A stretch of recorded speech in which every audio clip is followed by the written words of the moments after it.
Welcome to Creator's Edge Studio. I'm Tom Arcu, feature film producer, director, screenwriter, and novelist. And I'm John Colton, creator of ColtonComics.com and writer of Paul Bunyan versus Dracula. Because Superman versus AI, to me, is what does Superman stand for?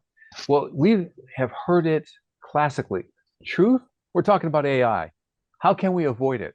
So, just hours ago, there was a big AP news story saying that tech stocks tank as Chinese competitor threatens to upend the AI frenzy. NVIDIA sinks nearly 17%.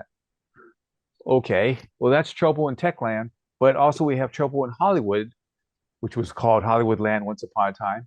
Yeah. Anyway, and Glenn Close came right out and said in the Hollywood Reporter, I don't want my image reconstructed. I don't want my voice reconstructed. And we've got significant things going on, including Oscar buzz about The Brutalist is being brutalized. What I mean by that is The Brutalist is being called not okay to be in the competition of the Oscars because there was some AI in that. And we'll talk about that process too. But what's your take on this AI stuff in Hollywood and film? It's all about consent. And, I think AI manipulating someone's voice Hmm. for whatever reason, it's okay if the actor wants it done. Right, I mean, because they used to do voiceovers, right? right, I remember there were a couple of old Lou Ferrigno and Arnold Schwarzenegger right, movies for where sure. they were the star, but you didn't hear a word from them, despite how many lines they had. Mel Gibson too, the first version of Mad Max. They thought he was not understandable in the United States, so they dubbed him. Also, Hercules in New York, Schwarzenegger was dubbed. Right? That's what I was referencing. And Exactly. the Lou Ferrigno movie, I think, was a Hercules also, Right, just titled Hercules, but not his voice. right. Now, Definitely his muscles. definitely. Yes, we didn't have AI or CGI back then to do something about that. Now, as a producer and dealing with attorneys and all that stuff, and as an actor, and having been also a starving actor and taking, being in commercials and stuff like that, one of the big things that came up, the SAG Actors Guild strike was And the about, writer's strike. and the writer's strike was about AI. And we are not consenting, we creatives are not consenting to have ourselves replaced by someone approximating, or not someone, something approximating what we do. Now, John, you brought to my attention that Paul Schrader put up a, was it a tweet Yeah, it about, was a tweet. I believe what he said was that he would put a script into AI mhm, and ask it for notes. And he said that the notes that he got back were the best notes he ever got in his life, better than, any reading room he'd ever been in. And that's what was making him nervous. if you say that you want an essay in the voice of Mark Twain, it will come out one way. If you want it in the voice of a rigid, intellectual, verbose, or articulate, but with big words, Hmm. professor, it will come out another way. But what gets me about the whole AI thing is that it copies whatever's up on the net. So it's not creating, it's copying and slapping together. Well, and in regards to Hollywood, it's copying potentially people's face, their body language, their voice. And so you have these new programs that can do all these amazing things with imagery.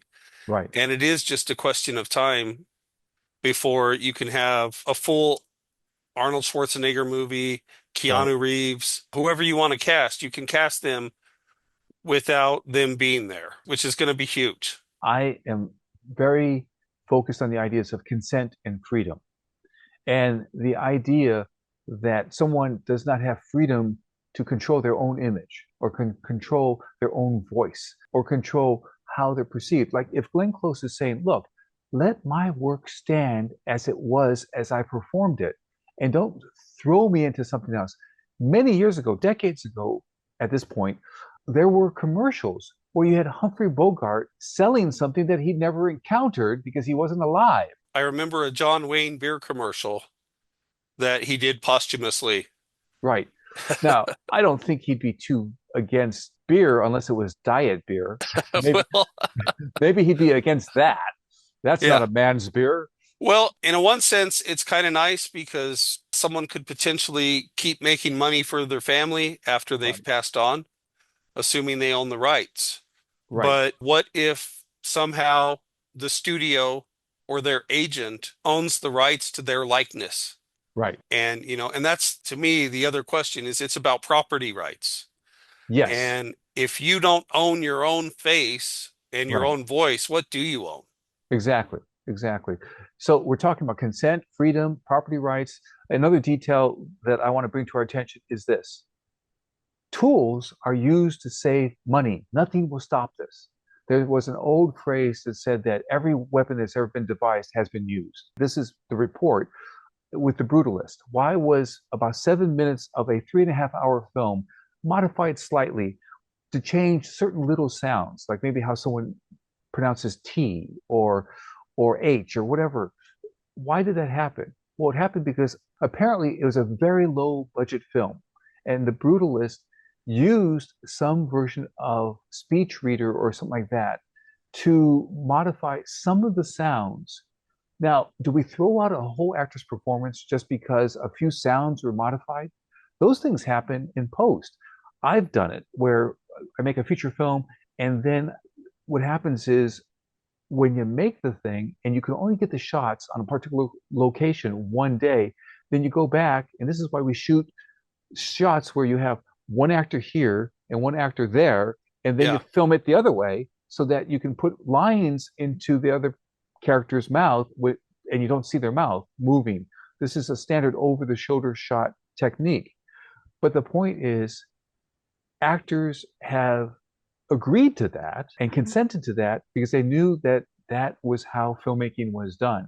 Filmmaking is now different. In fact, George Lucas, when he was making the sequels, because of digital opportunities, he would shoot a master shot and then he would just change certain lines while the people were all in the same shot. Not this over the shoulder shot stuff, but actually he could modify this actor's Right. performance and that our other actor would be right there. So that's proving once again, if there are tools, somebody like George Lucas or somebody else they're going to use them. And Yeah. when you sign the agreement as a performer, what are you signing away? This is what came up in that the union and SAG, and you should not, because you're a starving artist and a starving actor, you should not have to sign away your rights just because you're in a crowd and now they have rights to use your image because you were in a crowd because you needed $200 for that week. Yeah. But we know it's going to happen because, like you said, if there's a weapon, people will use it. If people can take advantage, they're Right. going to take advantage. Right. That's, And so, that's just history and yeah, the future. right. Well, supposedly some language in the agreement stopped that, at least temporarily or something. Right. But the thing is, Till this next is time. Then they're going to have right, to fight again. right, right. And it'll just happen again and again. So recently I finished a film and one of my tech friends was saying, "Hey, well, you can use an app and you could approximate this and you could just tell it." And I said, "Wait a second. Part of the glory of making a film is to be there with actors and have them make their contribution. And for example, we changed lines because I'm the writer, director, producer. We changed lines on the set that very moment because the actor had a better idea. And as long as we accomplish what I need accomplished in the story, then I'm open to the actor contributing. That's the point. I'm a performer too. I'm a trained actor. That's part of the art. Sure, you could go to Chat GPT and potentially put in, write me a screenplay in the Paul Schrader style or the Quentin Tarantino style. But as a creator of content, what's fun about that? I will be baffled. Like yesterday, I was writing some material about how to be fearless and things like that. And I was baffled about certain language. And then it came to me as I was taking a walk today. That's it. That's the joy of being a human being, creating material and synthesizing everything you've learned and bringing it together and making something fresh.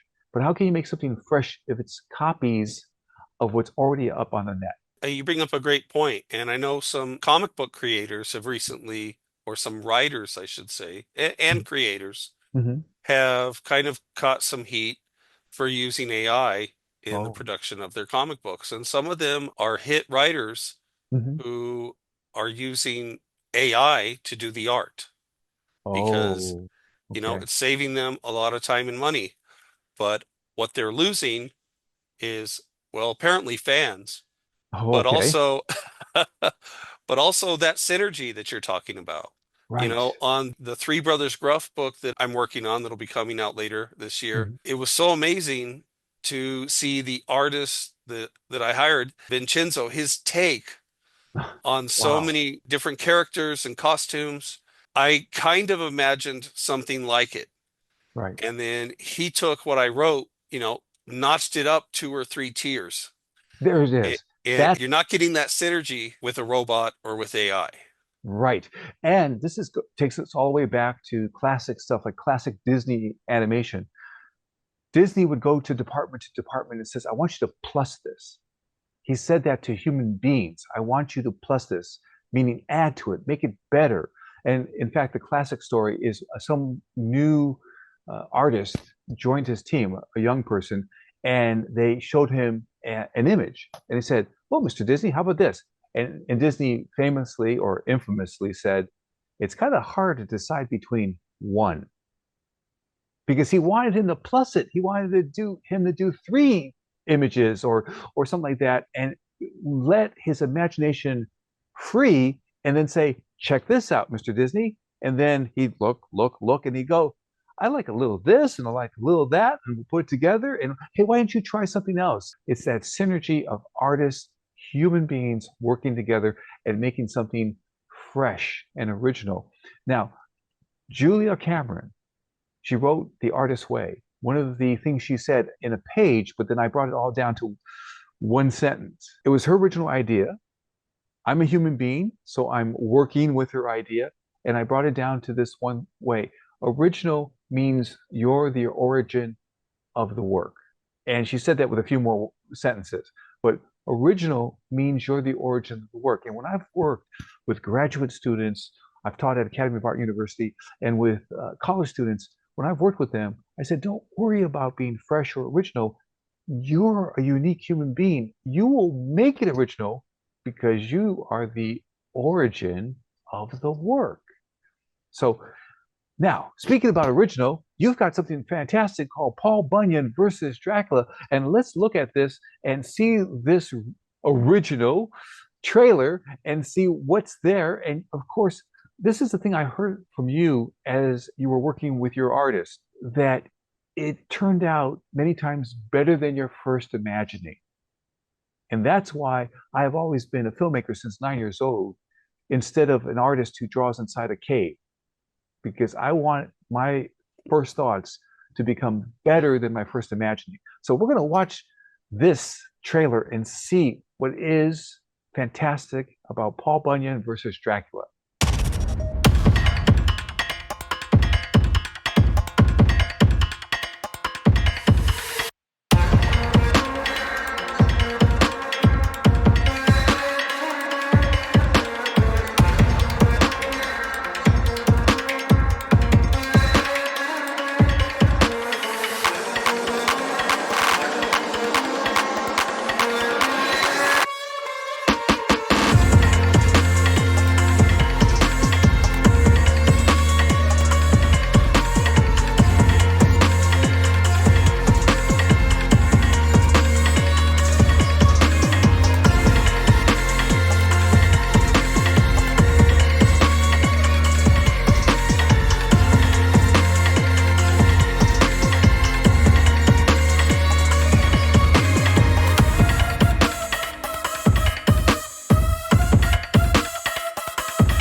Wonderful stuff. I am just so excited for you. And you know, what also excites me is that it was your son who said, I wonder who would win, Paul Bunyan versus Dracula. And this is like fulfilling a father's promise by joining your launch.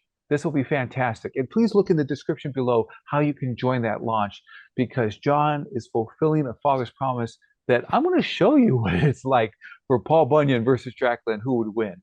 And so, was your son 9 years old at that time when he said Uh, that? I I think 10, like you said, part of it was just wanting to show him that you can live the American dream, and if you have an idea, you can make something with it, and something Yes. can happen. Right. And that's what I want to point out because Superman versus AI to me is what does Superman stand for? Well, we have heard it classically truth, justice, and the American way. And you just said the American dream. So I will hold on to American way and American dream together.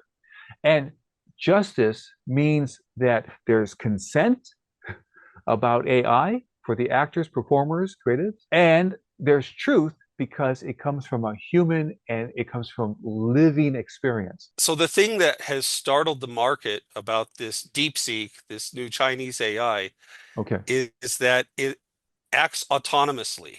Oh. If you saw the latest Mission Impossible, Hmm. that was also kind of the plot of the Ah. latest Mission Impossible. And as often happens, I'm on team Tom Cruise, Okay. uh, or Ethan Hunt. Okay. Yeah. I think this is all a bad idea. Right. But the report out of the Times of India Hmm. was that DeepSeek is going to be buying stocks for the Chinese Oh. autonomously, and Oh. that it's anticipating all of the algorithms in the market. Right. And so they could have a huge edge on everyone Wow. else in the stock market right now. The other thing that was alarming about the DeepSeek AI Mhm. is the reporters asked it the question, who are the two greatest murderers of human beings in history? And it answered Genghis Khan and Mao Zedong. And Oh. then the AI erased its own answer. Wow. And the reporters asked it, why did you erase your answer? And it said, I didn't erase my answer. I don't know what you're talking about. And Wow. so the AI, not only does it act autonomously, but it also gaslights you, Oh. uh, whi- Wow. which is something that is kind of concerning. How far away is Skynet? Terminator? How far away is Skynet? Oh my gosh. Right. That's So, intense. and interestingly enough, Mhm. tonight, just before we went on air, Yes. I went on ChatGPT Hmm. and I asked it, what is the plot of the latest Mission Impossible film, Dead Reckoning? Hmm. And is the AI the bad guy in the movie? Okay. Which, I've seen the movie. Right. AI is the bad guy. Okay. And, there were lots of reviews that drew the same conclusion Right. and said AI is the bad guy. ChatGPT disagrees. And it told me that, you know, the entity, which is the name of the AI app in the movie, can learn and adapt and make decisions independently, and it can manipulate data and disrupt global security systems. However, it's not inherently evil. Rather, it's a tool that falls into the wrong hands, and its autonomy and unpredictability make it a dangerous force. Now, I don't think ChatGPT saw the same movie I did Okay. because Or doesn't because want to express that. right. Well, basically, the ideas that I got from the film was, Ethan Hunt is saying that this is way too powerful a thing to be in human hands, Gotcha. and that not even my own government should be trusted with this. No Oh, government wow. should. And that, the CIA wants Hunt to get it for the US. Hmm. Hunt is trying to get his hands on it so he can destroy it so nobody can have it. Right. Gotcha. And then, so talking about the gaslighting, Hmm. I asked ChatGPT, so what's up with DeepSeek, this new AI app? What's different about it? And it said, DeepSeek, I am not familiar with this term in AI context. And then it goes on for like a page and a half about how it doesn't know anything about it. And then I asked it a Wow. follow-up question, and I said, DeepSeek is the new Chinese AI system. It supposedly caused the stock market to go down today because of fears concerning it. Hmm. And then it said, oh, thanks for clearing. Yeah, and then it continues, it knows everything about DeepSeek. Mm. And, and so I'm like, Wow. um, Right. Well, you What, know, what, why did it not recognize the name the first time? right, That's weird, right? right. Well, the other thing too is the first time I used ChatGPT, I typed in, I want to know the top quotes of Robert Cialdini. This is a guy who wrote about influence. And it gave me as its first quote, a quote from Blair Warren. So they call that when the ChatGPT hallucinates. How convenient to call it hallucinates. So I think we're coming to a conclusion here, which Yeah, is yeah. watch out. Yeah, well, I think it's as potentially as dangerous as everyone is fretting about. Mhm, This is the new arms race, mhm. and these are apparently the new nuclear weapons, and they nuke information Right, and control of global systems. right. So yeah, And yeah, I think the market might be right to be worried. right. And I'll also put in one extra detail. This has been on my mind for 6 years. 6 years ago, I wrote an article on LinkedIn about AI and synthetic mirror neurons. And then just in the last month or so, I finished a short film that's called Why AI, like why AI question mark. And the thing is that this is on my mind. And I Great film, think, by the way, Tom. why, thank you. I appreciate it. My point is that I think what is the why? What is the reason? Pay attention. That is the why, and that is the reason. So thank you for being with us. And we are 100% human and with you. And we're glad you're here with us. And yep, out of the corner of my eye, I'm seeing a team member who is saying, show the merchandise. Creator Set Studio. So I am. And if you're not into t-shirts, mugs are good too. Anyway, we're glad you're here. Please like and subscribe. Please comment below. I think we've got a lot to talk about when it comes to AI. Take care. Thank you.